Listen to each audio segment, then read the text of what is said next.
Bagi yang menyaksikan, jangan lupa subscribe dan bunyikan lonceng. Dan jangan lupa like dan share jika Anda suka dengan video ini. Assalamualaikum warahmatullahi wabarakatuh. Salam olahraga. Bagaimana kabar kalian hari ini? Tentunya sehat dan bugar dan harus selalu semangat. Sebelum kita mulai pelajaran hari ini, marilah kita berdoa terlebih dahulu. Dengan harapan Tuhan Yang Maha Esa memberikan kemudahan kita dalam menuntut ilmu dan nantinya kita memperoleh ilmu yang bermanfaat. Berdoa, mulai.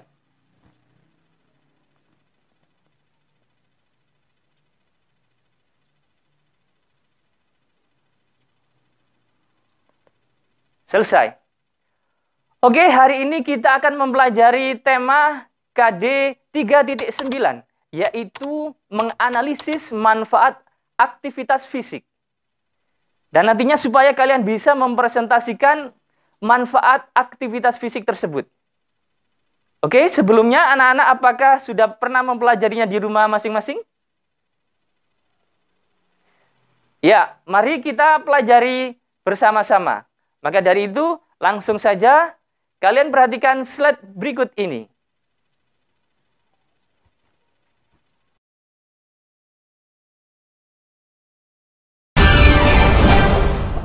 Oke, perhatikan baik-baik anak-anak. Hari ini kita belajar manfaat aktivitas fisik.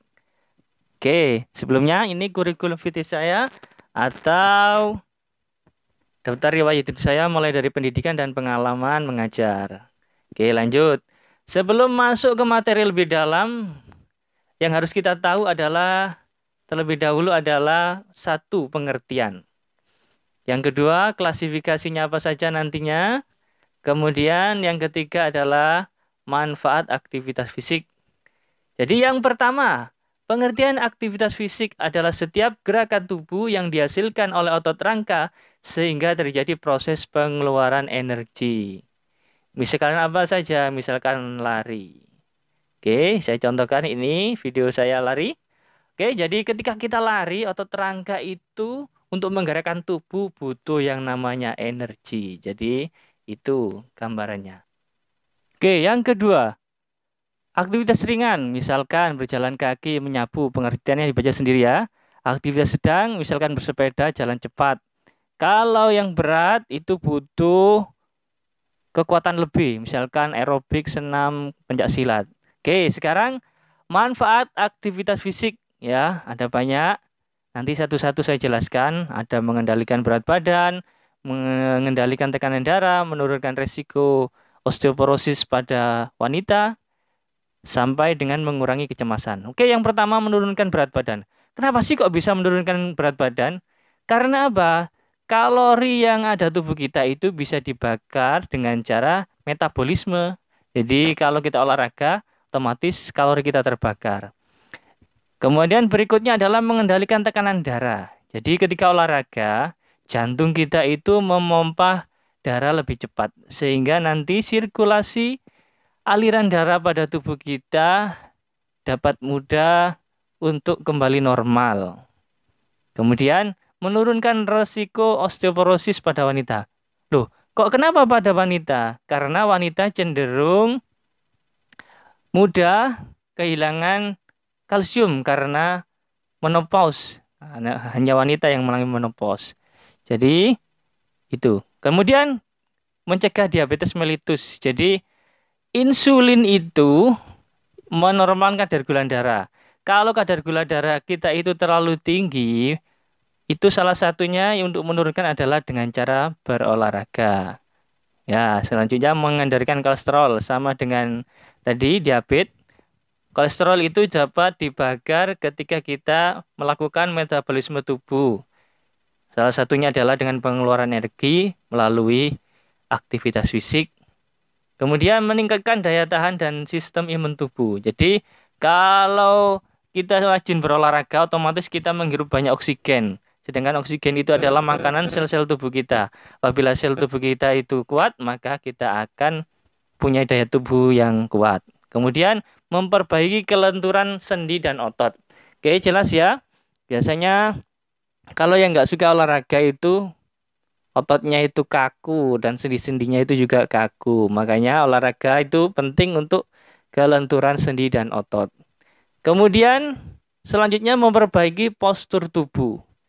Nah, ini penting.